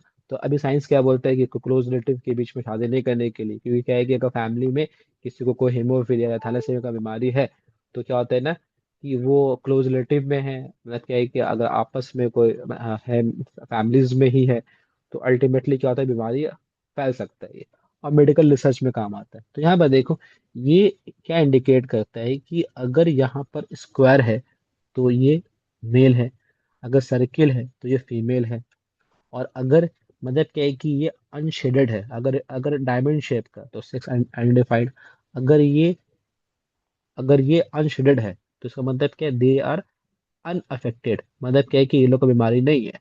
तो या तो यहाँ पर ये अनअफेक्टेड होगा, या तो दे आर कैरियर, ये डिजीज कैरी करेगा। और अगर क्या इन लोग का शेडेड है तो ये क्या हो गया, अफेक्टेड इंडिविजुअल हो गया। और बीच में मेल और फीमेल के बीच में एक लाइन बना हुआ है, this is called a line of marriage, मतलब की मेटिंग, इसको लाइन ऑफ मैरिज बोलते हैं। अगर बीच में दो लाइन बना हुआ है तो इसका मतलब क्या है हम लोग का, इसका मतलब क्या है कि this is called a meeting between relatives, इसको क्या बोलते हैं, कंसैजिनियस मैरिज बोलते हैं, मतलब क्या रिलेटिव्स हो गया, कजन्स हो गया, उसके साथ मैरिज वाला जो पार्ट होता है, दिस इज कॉल्ड अ, ठीक है, कंसाइजेस मैरिज मीटिंग बोलते हैं। ठीक है, और ये हो गया line of marriage, line of marriage बोलते हैं इसको। और यहां से जो बनता है, this is called line of offspring, इसको लाइन ऑफ ऑफस्प्रिंग बोलते हैं हम लोग। ठीक है, चल। और अगर अगर अनशेडेड है तो कैरियर कैरियर एनफेक्टेड में आता है, अगर शेडेड है तो इसका मतलब क्या है, ये डिजीज में आता है ये। तो ये पार्ट क्या होगा, डिजीज में शो करेगा ये। ठीक है, आगे बढ़ते और समझने की कोशिश करते ये होता है क्या। यहाँ देखो, यहाँ पर क्या बोला है कि the pediatric chart given below represent the pattern of intense of haemophilia. तो हेमोफीलिया क्या होता है, haemophilia is a x link disease, जो कि हम लोग को पता है। ठीक है, तो यहाँ पर मैं पहले लिख लेते हैं यहाँ पर ताकि हमको अच्छे से याद रहे, haemophilia is a x link, ठीक है, recessive recessive disease, x link recessive disease है। अब क्या बोला है कि यहाँ पर मेल और फीमेल दोनों को डिजीज नहीं था। अब फिर कपल आके बोला है कि हमको तो हेमोफीलिया नहीं है, मेल ही बोला, और फीमेल ही बोले कि हमको भी तो हेमोफीलिया नहीं है। दोनों कपल क्या बोला है कि हमको बीमारी नहीं है, मेरे बच्चों को बीमारी कैसे हो गया। तो यहाँ पर देखो, मेल और फीमेल को डिजीज नहीं था, लेकिन क्या है ना, एक बच्चे को ये डिजीज हो गया। इसका मतलब क्या है कि यहाँ पर मेल और फीमेल जो है वो डिजीज का क्या है, कैरियर है, डिजीज को कैरी कर रही है, तभी वो बच्चा में फीमेल आया, है ना। तो यहाँ पर मेल फीमेल जो है वो कैरियर है, डिजीज कैरी कर रही है। और यहाँ पर मेल क्या है, नॉर्मल है, तभी वो बच्चे में डिजीज आया, वरना वो बच्चे में डिजीज क्या है, नहीं आता। तो कैरियर भी क्या होता है, नॉर्मल होता है। अब यहाँ पर देखो क्या क्वेश्चन बोल रहा है यहाँ पर, क्वेश्चन क्या बोल रहा है कि identify the correct statement with respect to number four. Four क्या होता है, तो फोर क्या है, फोर ये वाला पार्ट हो गया। तो देखो यहाँ पर 11 नंबर ऑफ बच्चों का डिजीज आ रहा है, तो ये फोर क्या है, फीमेल है, तो she is a carrier female, carrier female है। The possible genotype of the member five is, five का पॉसिबल जीनोटाइप क्या होगा, ठीक है, तो पॉसिबल जीनोटाइप क्या होगा, मेल है ना, तो यहाँ पर क्या होगा, XHY, तो haemophilia. The possible genotype of the member six, six का क्या होगा, सिक्स भी मेल है, और ये मेल क्या, ये मेल पूरा का पूरा एकदम नॉर्मल है, मेल में कोई डिजीज है ही नहीं है। तो यहाँ पर क्या होगा, नन ऑफ द दिस। फिर क्या, haemophilia is an x linked disorder. और फिर क्या बोल रहा है कि अज्यूमिंग दैट, ठीक है, assuming that 14 is a heterozygous for hemophilia. The probability of the son of this couple to be hemophilic is, अब क्या बोला है कि 14 जो है वो कैरियर है, डिजीज कैरी कर रही है। ठीक है, और कितना सन को, कितना प्रोबेबिलिटी के सन को हो सकता है। ठीक है, तो हेटरोजाइगस मतलब क्या है कि ये फीमेल है, और फीमेल में क्या है, एक्स ही एक्स है, हेटरोजाइगस है। और यहाँ पर जो मेल है, 15 नंबर जो मेल है, ठीक है, ये मेल क्या है, नॉर्मल है। तो यहाँ पर ये एक्स ही एक्स है, और ये 15 वाला क्या है, XY, क्योंकि मेल है ये। ठीक है, तो इसका क्रॉस बना के देखते हैं हम लोग, कि ये नॉर्मल है। ठीक है, तो ये 14 नंबर वाला है, ठीक है, और ये 15 नंबर वाला है। ठीक है, तो यहाँ पर क्या होगा, एक्स सी एक्स, यहाँ पर क्या होगा, एक्स एक्स, यहाँ पर क्या होगा, XCY, और यहाँ पर क्या होगा, XY। तो यहाँ पर जो पहला बच्चा जो बना, ये बच्चा क्या बनेगा, कैरियर। ठीक है, ये बच्चा क्या बना, नॉर्मल। ये बच्चा क्या बना, डिजीज, क्योंकि वाई में है। और ये बच्चा क्या बना, नॉर्मल। तो क्या बोल रहे हैं कि the probability of the son to be, of this couple to be haemophilic, तो कितना हो गया, डिजीज कितना, एक है। तो कितना हो गया? 25% आंसर। आगे बढ़ते हैं। नेक्स्ट क्या बोल रहा है कि haemophilia the sex disorder, again वही क्वेश्चन पूछा। Give the all possible genotype of the member 4, 5, 6। तो 4 क्या है? 4 एक्स सी एक्स है। 5 क्या होगा? X C Y. और ये 6 क्या होगा? X Y. A blood test shown that the affected 14 is a carrier of the hemophilia. The member 15 has recently married with a member with the 14। तो क्या होगा? अभी जो हम लोग किया वो वाला। अब यहाँ पर देखो, नेक्स्ट यहाँ पर एक चार्ट बना के दिखाया है। और यहाँ पर चार्ट में क्या दिखा रहा है कि पहला जनरेशन जो है ये दोनों नॉर्मल है। लेकिन क्या है कि सेकंड जनरेशन जो है, फर्स्ट जनरेशन में क्या है कि ये पूरा सब का सब नॉर्मल है ये। लेकिन सेकंड जनरेशन में देखो, यहाँ पर क्या है कि ये मेल शेड में आ गया और फीमेल शेड में आ गए। तो मतलब क्या है कि ये दोनों क्या डिजीज है। तो याद रखना, अगर पहला जनरेशन में दोनों नॉर्मल है और क्या है कि सेकंड जनरेशन में क्या है कि सिर्फ मेल को डिजीज हो रहा है, तो ये एक्सीडेंट डिजीज है। ये क्या है? एक्सीडेंट डिजीज है। और अगर सेकंड जनरेशन में मेल और फीमेल दोनों को डिजीज हो रहा है, अगर सेकंड जनरेशन में मेल और फीमेल दोनों को डिजीज हो रहा है, तो इसका मतलब क्या है कि ये ऑटोजोमल क्या है? रिसेसिव डिसऑर्डर है ये। क्योंकि क्या है ना कि ऑटोजोमल रिसेसिव में क्या होता है ना कि मेल और फीमेल दोनों ही कैरियर होता है। तो यहाँ पर क्या है कि दोनों का डिजीज होने का प्रोबेबिलिटी है। तो यहाँ पर मेल भी डिजीज हो सकता है और क्या फीमेल भी डिजीज हो सकती है। तो क्या बोल रहा है कि is the trait is recessive और डोमिनेंट? रिसेसिव है। ठीक है, और कैसे रिसेसिव है? Is the trait is sex link और द ऑटोजोमल, और ये ऑटोजोमल है। एग्जाम्पल ऑफ दिस ट्रेट, तो एग्जाम्पल क्या आता है इसका? ठीक है, सिकल सेल अनीमिया। तो याद रखोगे, क्या याद रखोगे? अगर फर्स्ट जनरेशन में दोनों आदमी ही कैरियर है और सिर्फ मेल को ही डिजीज हो रहा है, तो एक्स लिंक्ड डिजीज है। और फर्स्ट जनरेशन में दोनों पार्टनर कैरियर है और क्या है कि अगर दोनों पार्टनर कैरियर है, जैसे सपोज करो क्या है कि मेरे पास HbS, ठीक है, सिकल सेल एनीमिया वाला है, और यहाँ पर भी HB है, और यहाँ पर भी HbS, और यहाँ पर भी HB है। तो यहाँ पर क्या है कि both the partners are carrier, दोनों डिजीज को कैरी कर रहा है। तो अभी क्या होगा? यहाँ पर HbS, ठीक है, HbS, यहाँ पर क्या? HbS, HB, यहाँ पर क्या? HbS, HB, और यहाँ पर क्या? HB। ठीक है। तो पहला जो बच्चा बना, वो बच्चा क्या बना? डिजीज बना। और दूसरा क्या बना? कैरियर। और ये कैरियर, और ये नॉर्मल। अब यहाँ पर जो डिजीज बन रहा, ये मेल भी हो सकता है और फीमेल भी हो सकता है, दोनों हो सकता है। ठीक है। ठीक है।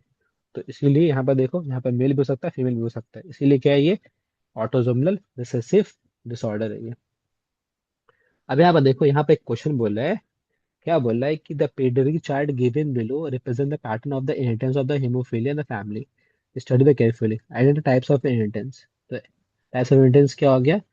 X link recessive, x link, ठीक है, रिसेसिव डिसऑर्डर, जो हम डिजीज भी बोल सकते हैं, एक ही बात है। Combination of 5 and 13। 5 में क्या होगा? ठीक है, एक्स सी वाई। 13 में क्या होगा? ठीक है, एक्स सी वाई, एक ही होता है, एक्स सी वाई। इसके बाद क्या? Right the possibility of the son assuming the holding the carrier, same है हम लोग का। Draw the point score of 3 and 4, ठीक है, वो कर लोगे। ये तो इजी है। अब यहाँ पर देखो, ये वाला क्या बोल रहा है कि study the given pedigree chart showing the inheritance pattern in case 2। अब यहाँ पर देखो, हर जनरेशन में बीमारी शो कर रहा है। फर्स्ट जनरेशन में भी डिजीज है, सेकेंड वाला में भी है, थर्ड वाला में भी है, और फोर्थ वाला में भी है। हर जनरेशन में डिजीज का शो कर रहा। तो ये क्या हो गया? This is the autosomal, autosomal dominant disorders को बोलते हैं। इसको क्या बोलते हैं? ऑटोजोमनल डोमिनेंट डिसऑर्डर बोलते हैं। याद रखना, अगर जनरेशन स्किप नहीं कर रहा है, तो ये ऑटोजोमनल डोमिनेंट डिसऑर्डर है। तो अब यहाँ पर क्या बोल रहा है कि ये कैपिटल, ये वाला स्मॉल, हाँ। तो यहाँ पर क्या होगा? Right the genotype of the A B C D and E। ए का क्या होगा? बी का क्या होगा? सी का क्या होगा? डी का क्या होगा? याद रखना, सबके अंदर पे। तो ए वाला कौन सा हो गया? ये। बी कौन सा हो गया? ये। सी कौन सा हो गया? ये। और डी कौन सा हो गया? ये। और ई कौन सा हो गया? ये। ठीक है। तो यहाँ पे क्या है कि, तो ए वाला क्या है? पहला वाला तो क्या होगा? पहला वाला क्या हम लोग का, A B C D E पूछा ना। ठीक है हाँ। तो ये डोमिनेंट वाला है। तो डोमिनेंट वाला क्या हम लोग का, सब सब में इफेक्ट करेगा ये। तो दूसरा वाला पैटर्न पे आते हैं हम लोग इसका। ठीक है। अ, यहाँ पर क्या बनेगा यहाँ पर, एक मिनट इसका बताते दिखा करके।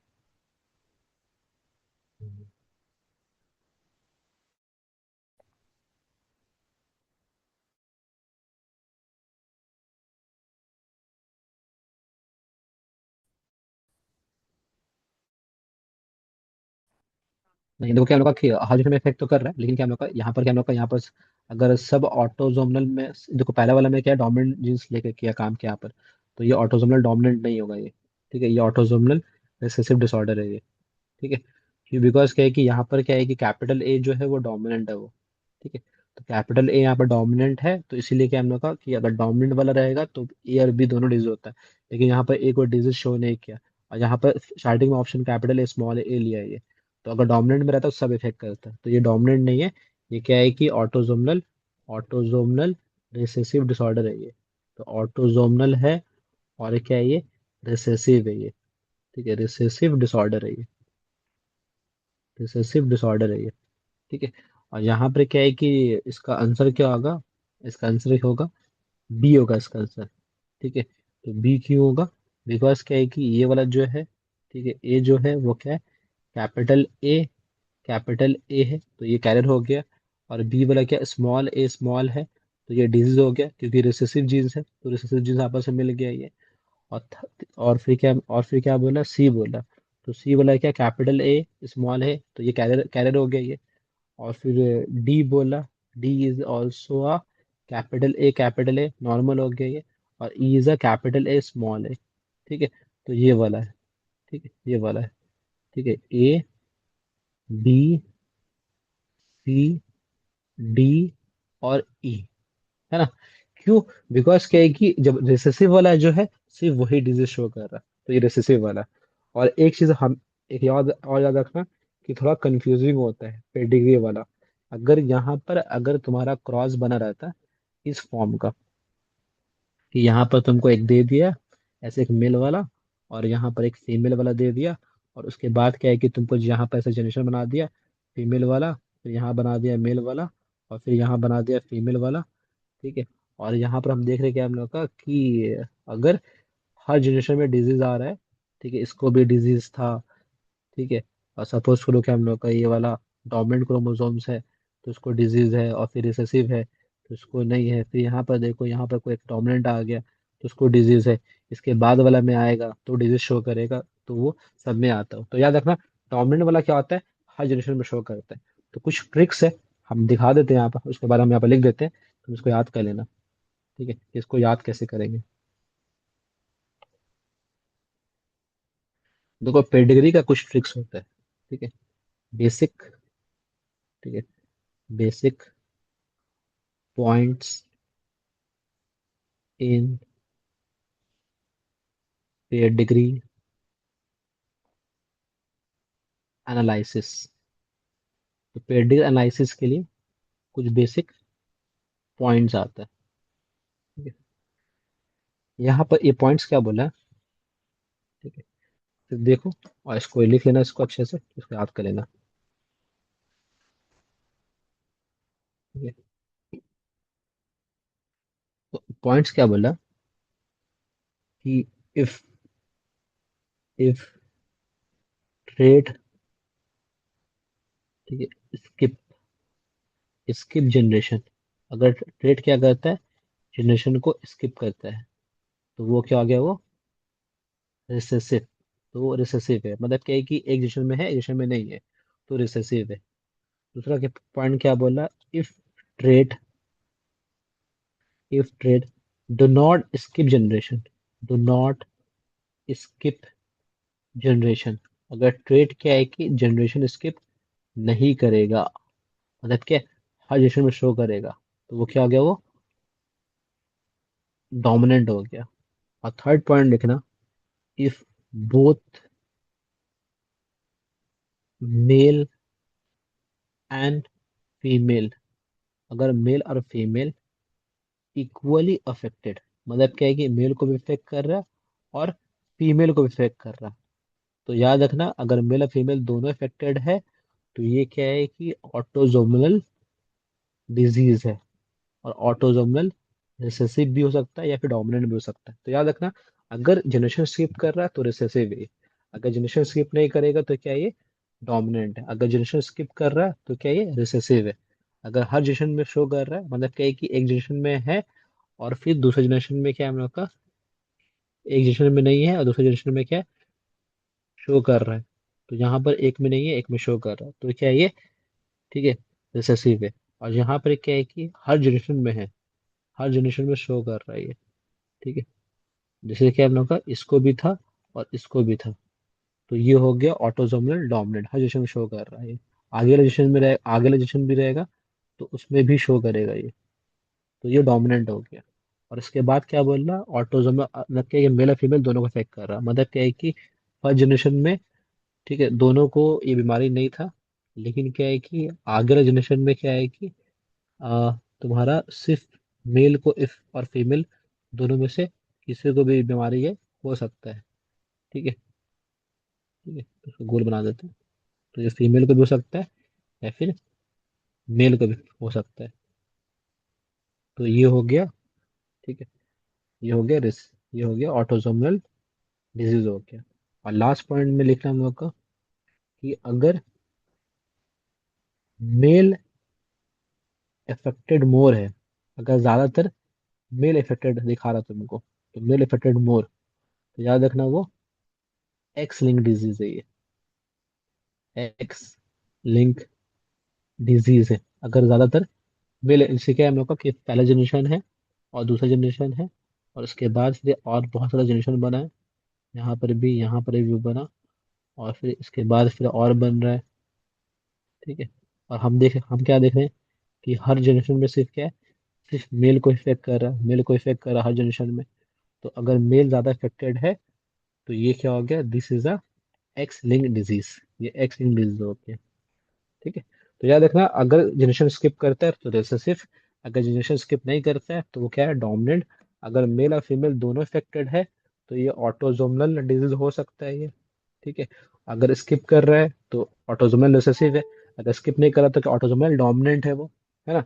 और क्या है कि अगर मेल को ज्यादा इफेक्ट कर रहा है तो वो क्या है, वो एक्स लिंक डिजीज है ये, ठीक है। तो ये पॉइंट याद रखना, अगर जनरेशन स्किप कर रहा है मतलब कि एक जनरेशन में है और दूसरे जनरेशन में नहीं है, तो अगर एक जनरेशन में है, अगर एक जनरेशन में डिजीज नहीं है और दूसरे में है, तो ये हो गया रिसेसिव डिजीज। और क्या है कि जनरेशन स्किप नहीं कर रहा, हर जनरेशन में है, ठीक है, 1 2 3 देखो यहाँ पर सब में है, तो ये वाला क्या हो गया, डोमिनेंट डिसऑर्डर। और क्या है कि अगर मेल और फीमेल दोनों को इफेक्ट कर रहा है, मेल को भी इफेक्ट कर रहा है और फीमेल, मेल को भी, मेल भी यहाँ पर डिजीज है और फीमेल भी यहाँ पर डिजीज है, दोनों ही यहाँ पर डिजीज है, तो ये वाला क्या हो गया, ऑटोजोमल, ठीक है, डिसऑर्डर हो गया। अब ये डोमिनेंट भी हो सकता है, रिसेसिव भी हो सकता है, तो वो करके देखना पड़ेगा, ठीक है। और सिर्फ सिर्फ सिर्फ मेल अफेक्टेड है, याद रखना, खाली मेल, हर जनरेशन में मेल अफेक्टेड है, सिर्फ मेल ही डिजीज में आ रहा है, सिर्फ स्क्वायर ही डिजीज में, तो ये एक्स लिंक्ड डिजीज है। आगे बढ़ते हैं। नेक्स्ट टॉपिक क्या होता है, क्रोमोसोमल डिसऑर्डर, ठीक है। क्रोमोसोमल डिसऑर्डर क्या होता है, these are caused due to absence or excess abnormal arrangement of the one or more chromosomes। मतलब क्या है कि क्रोमोसोम्स जो है बॉडी में क्या हम लोग का ऐड होना या सब्ट्रैक्ट होना, उसको क्या बोलते हैं, क्रोमोसोमल डिसऑर्डर बोलते हैं। तो हम लोग के बॉडी में 46 क्रोमोसोम्स होता है ना, और 44 होता है ऑटोसोम्स, और बाकी जो दो होता है वो क्या होता है, वो सेक्स क्रोमोसोम्स होता है। तो अगर 46 क्रोमोसोम्स से अगर ये घट के 45 क्रोमोसोम्स में आ जाए या फिर ये 47 क्रोमोसोम्स में चेंज हो जाए, तो ये क्या हो गया, क्रोमोसोमल डिसऑर्डर हो गया। इसके अंदर में टू टाइप्स आता है, पहला क्या होता है aneuploidy, the phenomena of gain और लॉस ऑफ वन और more chromosomes due to failure of segregation of homologous pair of chromosomes during meiosis. तो यहाँ पर क्या होता है कि क्रोमोसोम्स या तो यहाँ पर एक एक्स्ट्रा ऐड हो जाएगा, ठीक है, यहाँ पर ऐड हो जाएगा, या तो क्रोमोसोम्स यहाँ पर क्या होगा, लॉस करेगा या तो गेन करेगा, या तो कम हो जाएगा क्रोमोसोम्स, या तो क्रोमोसोम्स क्या होगा, बढ़ जाएगा, तो इसको क्या बोलते हैं, अनिप्लॉइडी बोलते हैं। अब क्या बोला है कि इसके अंदर में ये चार टाइप्स में आता है। तो पहला पार्ट क्या आता है, नलीजोमी। नलीजोमी का मतलब क्या होता है कि chromosome pair is loss from the diploid set. तो डिप्लॉइड सेट से पूरा का पूरा क्या हो गया, एक क्रोमोसोम्स का पेयर ही लॉस हो गया, तो उसको क्या बोलते हैं, नलीजोमी बोलते हैं। सपोज को यार देखो, यहाँ पर क्या है कि एन जो मेरा है वो क्या है, 23 है, सही है। और यहाँ पर हम लोग क्या करेंगे, ठीक है, 2 × 23 - 2, तो कितना हो गया, 46 क्रोमोसोम्स था, 46 से 2 घट गया तो कितना बचा, 44 आ गया। तो यहाँ पर ऑटोजोम्स है लेकिन सेक्स क्रोमोसोम्स है ही नहीं है, तो ये हो गया ऑटो ऑटो ये हो गया नलीजोमी। इसके बाद क्या, मोनोजोमी। तो मोनोजोमी में क्या होता है, 2 × 23 - 1, तो कितना हो गया, 46 - 1, तो कितना हो गया, 45 क्रोमोसोम्स। तो अगर एक क्रोमोसोम्स लॉस करा डिप्लॉइड सेट से तो ये हो गया मोनोजोमी। इसके बाद क्या था, trisomy. 2n+1, one chromosome is added to diploid set. यहाँ पर क्या होता है, एक क्रोमोसोम से यहाँ पर क्या होता है, ऐड होता है। तो 2 × 23 + 1, तो कितना हो गया, 47 क्रोमोसोम्स हो गया, तो ये हो गया ट्राइजोमी। और टेट्राजोमी में क्या होता है, two chromosome added to the diploid set. तो यहाँ पर कितना हो जाएगा, 2 × 23 + 2, तो कितना हो गया, 48 क्रोमोसोम्स। ठीक है। तो अगर पूरा का पूरा एक सेट लॉस हो गया, दो क्रोमोसोम्स लॉस हो गया, तो वो क्या हो गया, नलीजोमी। अगर एक क्रोमोसोम्स लॉस करा तो मोनोजोमी। अगर एक क्रोमोसोम ऐड करा तो ट्राइजोमी। ट्राइजोमी का एग्जाम्पल क्या है, down syndrome. Down syndrome example है ट्राइजोमी का। और टेट्राजोमी में क्या होता है कि अगर दो क्रोमोसोम ऐड होगा तो टेट्राजोमी। इसके बाद क्या बोला, polyploidy. It is an increase in a whole set of chromosomes due to failure of cytokinesis after telophase stage of the cell division. Is often seen in plant. इंसान में नहीं होता है, सिर्फ प्लांट में होता है ना। तो कभी कभी यहाँ पर क्या होता है कि 2n हो जाता है, पूरा का पूरा यहाँ पर एन सेट ऐड हो जाता है।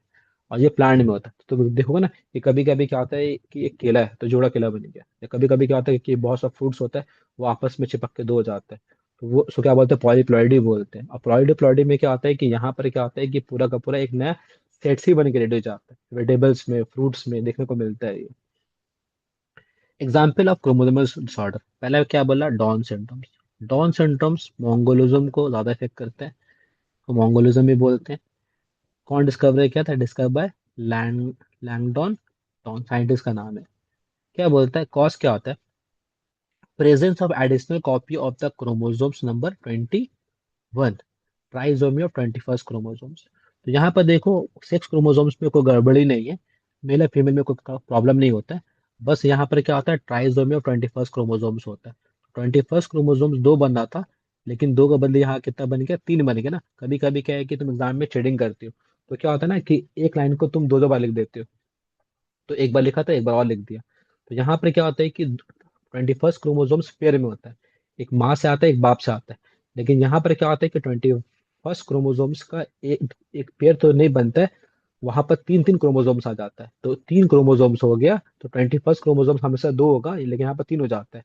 इसके वजह से क्या होता है कि ऑटोजोम्स में जो 44 क्रोमोसोम्स होता है वो कितना हो जाता है, वो 45 हो जाता है। यहाँ पर एक एक्स्ट्रा ऐड हो गया इस क्रोमोसोम्स का ऐड होने की वजह से। तो यहाँ पर कितना हो गया, 47 क्रोमोसोम्स। इसके वजह से क्या होता है कि दे आर शॉर्ट स्टैचर, मतलब किसी लोग हाइट कम रहेगा, with small round head, broad flat face, face flat रहेगा और हेड राउंड रहेगा, furrow big tongue and partially open mouth. Tongue के पास क्या होगा, फरो रहेगा। फरो मतलब क्या होता है ना कि पार्टीशन तुमको देखने को मिलेगा, तो टंग के पास लंबा लंबा लंबा लंबा एक लकीर सा धार देखने को मिलेगा टंग के पास। और माउथ हमेशा पार्शियली ओपन रहेगा। इसीलिए क्या है कि उन लोग को बात करने में थोड़ा सा प्रॉब्लम होता है। Many loops on finger tips, palm is broad with characteristics palm crease, palm broad होता है। ठीक है। Retarded physical psychomotor and mental development, तो ब्रेन का, बॉडी का और दिमाग का जो डेवलपमेंट होता है वो क्या होता है, काफी स्लो होता है। And they suffer from the congenital heart disease suffer करते हैं लोग। तो ये सिम्टम्स है, तुमको याद करना है, तो इसमें से तीन चार याद कर लेना। इसके बाद क्या होता है, क्लाइन फिटन सिंड्रोम्स। तो याद रखना, क्लाइन फिटन सिंड्रोम्स जो होता है वो मेल में होता है। तो याद रखना, KIM किम, है ना, तुम सुनो ना, किम जोंग। तो किंग जॉन जो है नॉर्थ कोरिया का जो है ना प्रेसिडेंट है, किंग जॉन, किंग जो है। यहाँ पर क्या बोल रहा है कि presence of additional X chromosomes in the male, यहाँ पर ऑटोजोम्स में कोई गड़बड़ी नहीं होता है। बस क्या है कि यहाँ पर एक एक्स्ट्रा एक्स क्रोमोसोम्स ऐड हो जाता है। अब यहाँ पर देखो, दो एक्स क्रोमोसोम्स जो है वो इंडिकेट कर रहा है कि इस बच्चों को हम मेल बनाएंगे, और एक्स वाई क्रोमोसोम्स है वो इंडिकेट कर रहा है इस बच्चों को हम फीमेल बनाएंगे। तो ये फीमेल वाला पार्ट हो गया, और ये क्या दिखा रहा है, एक्स वाई क्या दिखा रहा है, मेल वाला पार्ट। तो यहाँ पर कितना हो गया, 47 क्रोमोसोम्स हो गया।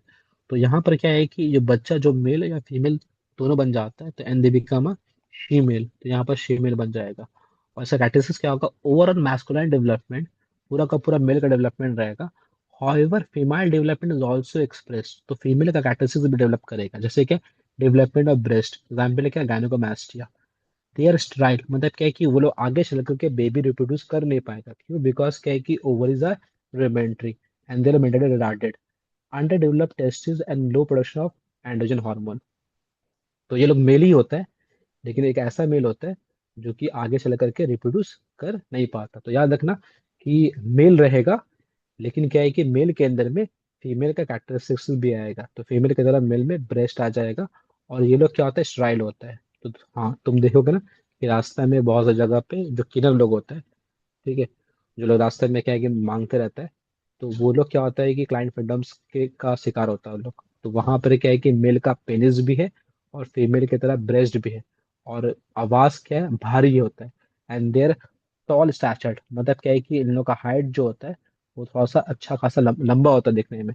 हालांकि जो डाउन सिंड्रोम्स वाला जो होता है वो लोग क्या शॉर्ट साइटेड में होता है, और इसके आगे जो टर्नर सिंड्रोम्स है ये लोग भी स्मॉल साइटेड में होता है, लेकिन ये लोग जो होता है वो लोग टॉल रहता है। तो मेल की तरह पेनिस रहेगा और फीमेल की तरह ब्रेस्ट रहेगा, लेकिन पेनिस जो होगा वो स्पर्म बना नहीं पाएगा, because testis are under developed, ठीक है।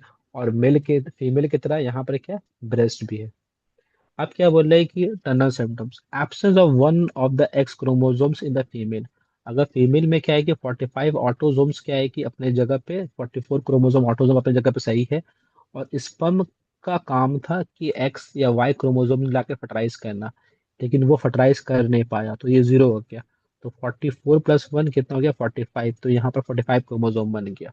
तो उसका फीचर्स क्या होता है कि फीचर्स ऑफ एफेक्टेड फीमेल, ये फीमेल में होता है, तो याद रखना TUF, tough, tough. Turner syndromes किस में होता है, फीमेल में होता है, और यहाँ याद रखना कि IM ये मेल में होता है।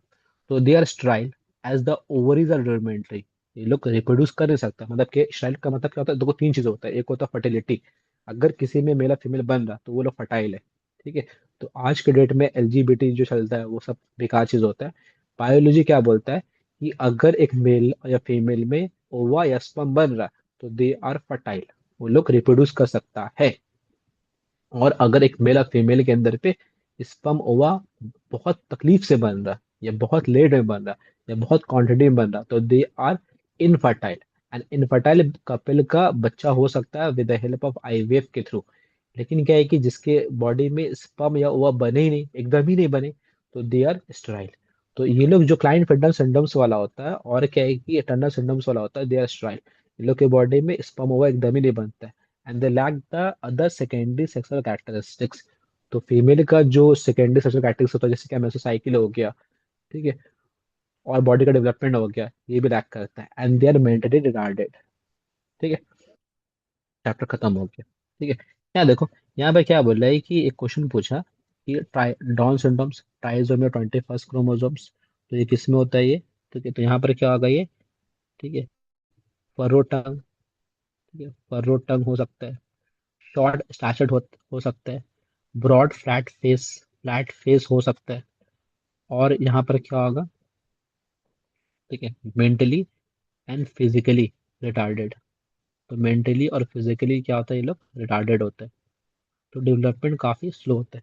और ये किसको इफेक्ट करता है, ये बोथ, यहाँ पर मेल और फीमेल दोनों होता है ना, तुम देखे ना वो फिल्म सितारे जमी पे, आमिर खान वाला, तो ये बोथ दोनों को इफेक्ट करता है ये। इसके बाद क्या आता है, ठीक है, FXY, तो मतलब क्या हो गया, this is a Klinefelter syndrome, ठीक है। और ये किस में होता है, मेल में होता है, कि टर्नर सिंड्रोम्स में क्या होता है, स्टेराइल, एज द ओवरिया रुडिमेंट्री। और टर्नर सिंड्रोम्स में क्या आता है? गायनेकोमास्टिया। मतलब क्या है कि ब्रेस्ट डेवलप करना फीमेल में। और ये किस में होता है ये? ठीक है, टर्नर सिंड्रोम्स में नहीं, टर्नर सिंड्रोम सॉरी, शायद नहीं होगा, गायनेकोमास्टिया नहीं होगा, सॉरी। यहाँ पर क्या हम लोग का, ये तो फीमेल में होता है। हम्म, तो ये मेल में होता है। ठीक है, और टर्नर सिंड्रोम्स फीमेल में होता है। तो देयर ट्रायल, ट्रायल सही है ये। और नेक्स्ट पॉइंट लिखना। ठीक है, मेंटली रिटार्डेड और शॉर्ट स्टैचर भी ले सकते हैं तुम। ठीक है, तो मेंटली रिटार्डेड या फिर शॉर्ट स्टैचर्ड।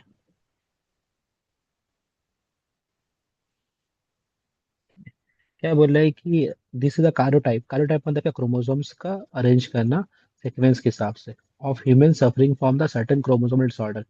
Name the disorder. तो यहाँ पर क्या है कि ये देखो, एक्स और ये हो गया एक्स और ये वाई। तो एक्स एक्स वाई है यहाँ पर। तो ये बीमारी कौन सा हो गया? Client filter syndrome. Client filter syndrome है ये। ठीक है, इसका सिम्टम्स क्या आता है तो ऊपर यहाँ लिखा है। ठीक है, आगे बढ़ते हैं। नेक्स्ट क्या बोल रहे हैं कि this is a कार्योटाइप of the human suffering from the chromosomal disorder. Name the disorder. तो यहाँ पर देखो 21st क्रोमोसोम्स का ट्राइजोमी है। तो ये ट्राइजोमी ऑफ 21st क्रोमोसोम्स। ठीक है, ऑफ 21st क्रोमोसोम्स। तो ये जो बीमारी बना, इस बीमारी का नाम क्या है? Down syndrome. Down syndrome. ठीक है, what the cause of this disease? तो कॉज क्या होता है? Trisomy of 21st chromosome. Like the symptoms of this disease. तो यहाँ पे क्या होगा? ब्रॉड फ्लैट फेस, है ना? और क्या होगा? Furrow tongue. और क्या होगा? Short statured, many finger tips on the many loops on the finger tips. तो हम लोग का जो नाखून अगर की उंगली होता है ना, तो उंगली में जो लिप्स दिखता है ना, फिंगरप्रिंट दिखता है, जिसको फिंगर प्रिंटिंग करते हैं हम लोग। तो ये लोग में लूप्स क्या होता है? ऐसा ऐसा जो गोल गोल गोल जो लूप्स होता है, बहुत ज्यादा लूप्स होता है। मतलब क्या है कि फिंगर का जो टिप्स में जो लूप होता है ना, जो हम लोग आधार कार्ड में थप्पा देके आते हैं या पासपोर्ट में थप्पा देके आते हैं, तो ये लोग में लूप्स बहुत ज्यादा होते हैं। By which name this syndrome is also known है? तो किस नेम से जाना जाता है हम लोग का? तो उसका नाम क्या है? ठीक है, डॉन। है ना? तो साइंटिस्ट का नाम यहाँ पर क्या दिया है यहाँ पर? Langdon don. तो ये हो गया लैंगडॉन डॉन। अब क्या बोल रहा है कि नेम द सिंड्रोम। ठीक है, तो शॉर्ट शार्टेड है। और क्या है? नो मेंस्ट्रुएशन साइकिल यहाँ पर नहीं हो रहा है। ओवरीज रुडिमेंट्री है। तो मेन चीज क्या? ओरी रुडिमेंट्री। तो ये कौन सा सिंड्रोम हो गया? Turner syndrome. इसके बाद क्या? What is the cause of this disease? तो कॉज क्या होता है? ठीक है, X0। तो 44 प्लस X0। ठीक है, तो कॉज यहाँ पर आ गया absence of one of the x chromosomes in the female. How many chromosomes do the patient have? Patient में कितने क्रोमोसोम्स होता है? 45। तो कितना हो गया? 44 प्लस X0। यहाँ पर एक्स एक्स एक एक्स जाना वाला था, लेकिन यहाँ पर किया नहीं। ठीक है, तो ये चैप्टर क्या हो गया? खत्म हो गया। ठीक है, कुछ प्रॉब्लम रहेगा तो पूछ लेना हमसे। ठीक है, तो आज के लिए इतना काफी है। बाय।